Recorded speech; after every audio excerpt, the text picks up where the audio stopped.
trees and plants can be a problem for people when they draw, and there's lots of reasons why that's the case, I think. But even more so than just drawing the odd tree that might be next to a building or some other scene that we're drawing, is when we have layers and layers of trees, and not just trees, but other plants, some in front, some behind, or different types, different heights, different depths of plane in the drawing, different distances from the viewer. So how do we manage this when drawing foliage is often a problem anyway, when creating a sense of distance and separation between things can be a problem? How do we deal with the sheer magnitude of the number of lines that we can get in a scene such as this? Now, this drawing took me 60 minutes to do, which is quite a bit longer than normal. And so, therefore, you're watching it at 4 times the actual drawing speed. If you'd like to see it slower, use the cog icon. You can slow it down to half speed or quarter speed, the actual video, and therefore watch the drawing at only double speed or at real-time drawing speed. So you have that option if you'd like. Now, as in any freehand drawing that I do, I try and choose the part of the drawing that I feel like I can most easily and accurately draw, and that's the chimney part of the house, the protruding chimney. And then I go sideways, and that lets me start to position some of the trees. Now notice that I don't start at the front and work back. The front's usually, the closest parts are usually in the front, but they're not necessarily particularly important overall. And it can be hard to get a sense of the proportion of the very first things we draw down the front, so that as we step back, things still stay in scale.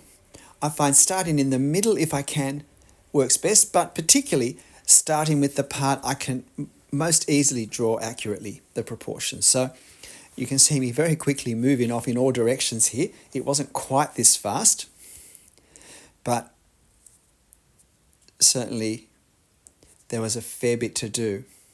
Now, you'll notice that what I've done is, when I began to draw the house, I drew the tree on the left-hand side, one of the more prominent trees in this view.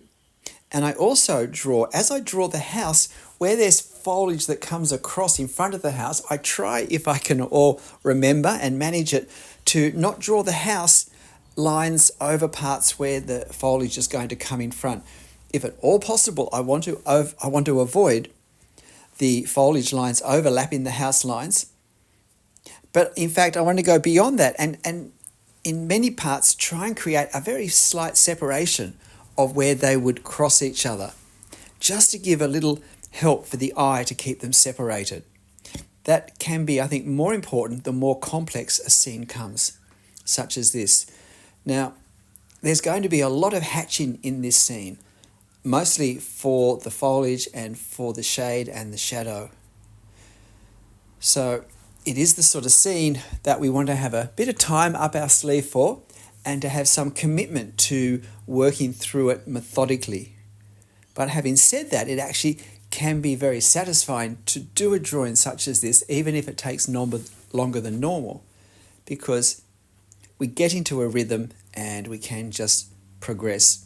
Now, you'll notice I'm doing a tall, thin pencil type tree that sits behind the branches that I've drawn. And having drawn the closer ones first, I can now create that separation of the two trees. Now, when I drew this tree, and if you didn't see this, this is even worth maybe going back and watching. I basically started mostly at the top of the tree and worked down. Now, I think I did establish the main trunk first, but for all the smaller branches, I start at the top and I work back down towards whatever trunk I've drawn. I find that's the easiest way to make sure the tree branches, and especially the small twig branches, stop in the right place. That then I'm thickening the branches as they come down, instead of making them thinner, where it's really, as we go up, where it's really easy to not thin them enough, quickly enough, and then the tree has to become very tall to basically use up the width that we've established. Now, I do the hedge that's closest to the house, and then I do the hedge that's in front of it because they overlap. Now, you'll notice that the parts of the lower hedge that are in the sun, I really draw that by establishing the silhouette edge with the shadow of the hedge behind it. Now, although these hedges are pretty much the same and the values are pretty much the same in the reference, I try and make the darkness of my hatching for the further hedge just a little bit lighter than the closer one, because that does help create the sense of one is stepped back further than the other. So I'm doing some hatching now on my tree trunks, and for the larger parts of the trunk, I do them horizontally to keep them visually distinct from the sides and from the other generally vertical lines around. So with that dark hedge, the closer one, I establish the silhouette edge of the shrubs that are in front. Now, those shrubs are in shade. There is a tree somewhere that's blocking the light to them. But it's still important to create a nice sense of separation between the two. And there is a plant that's close to the house that sits behind them as well, further back. So I'm going to want with the closest plants just a bit of a crispness, a bit more of an edge and a little more detail, which can be tricky when I'm using the same pen for all of them, but also sometimes just a little bit more darkness and a little bit more detail for these closest ones. But equally, I don't want to start drawing the plants in detail or they're going to look very artificial. I want to capture the overall feel of the plants, the visual effect I call, not the visual exactness.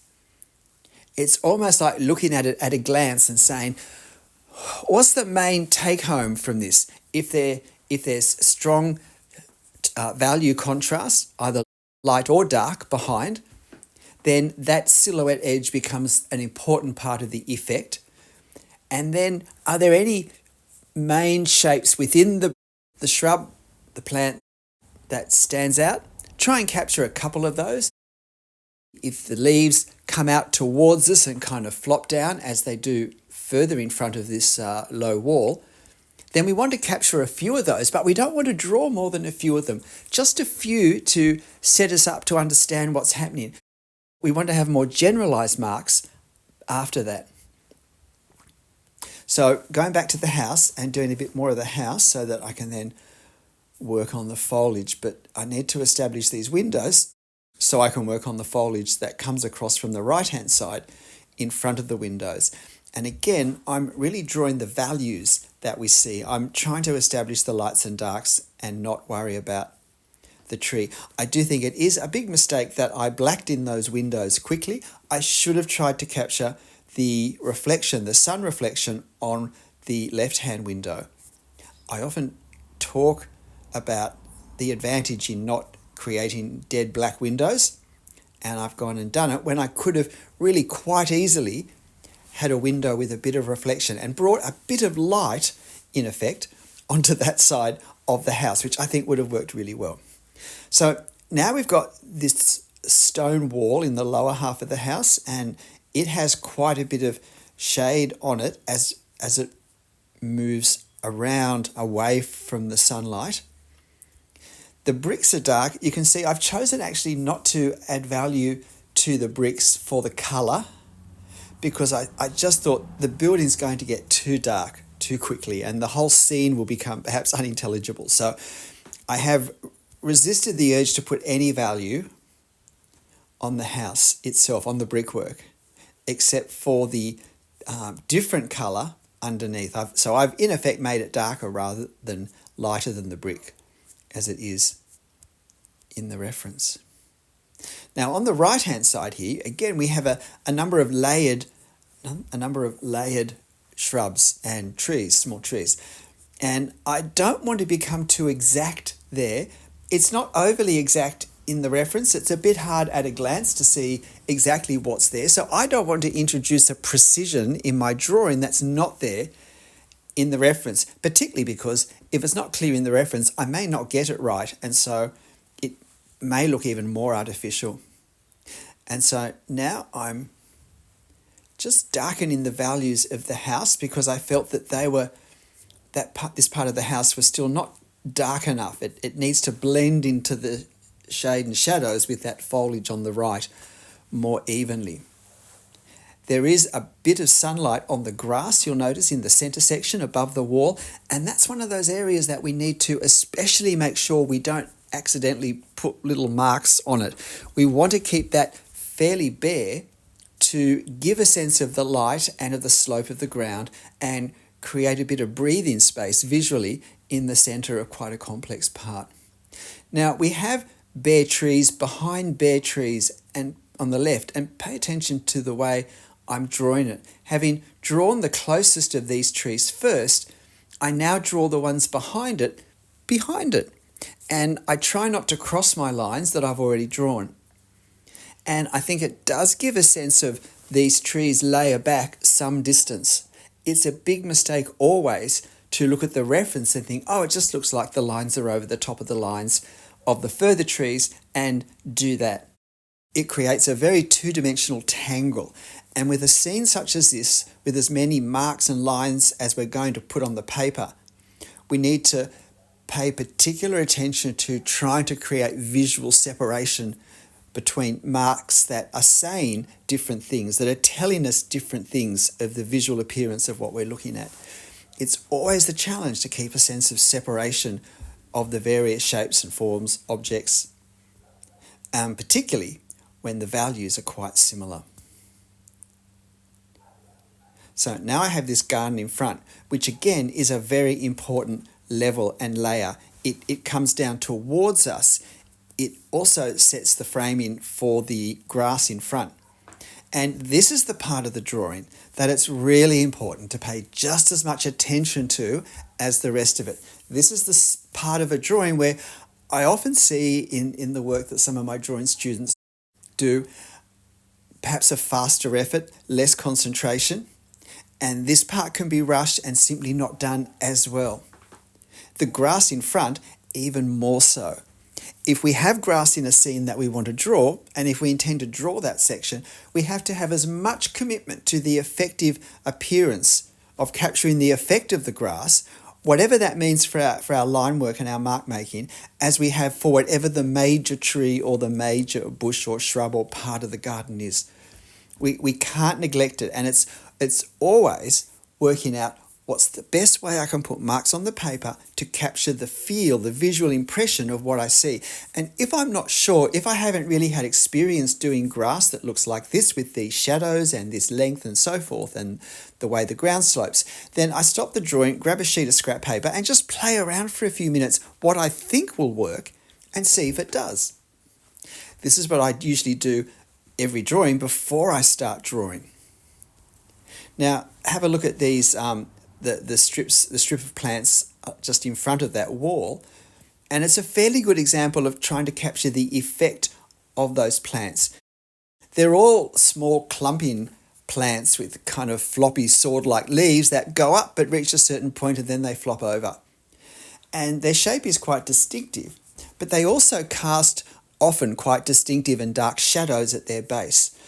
What I want to do is capture a few of them with some detail, and then overall just apply values more generally so that they're not too detailed, so they don't stand out because detail stands out. We don't want them to stand out in an out-of-place way.